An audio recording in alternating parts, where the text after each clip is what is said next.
Guys, madami tayong ganito. Ayan. Madami. Ay, hindi pala isa lang. O, tingnan natin. Ito. Isang kilo. Mauunti lang siya. Unti. Diba? Unti. Kaya bilhin kayo sa Shopee lang.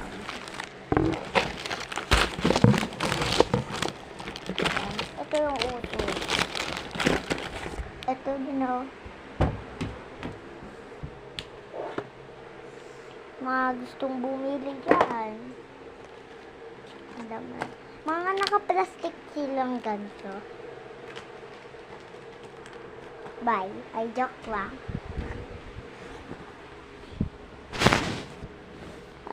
Guys. Pinili namin po sa Shopee yun.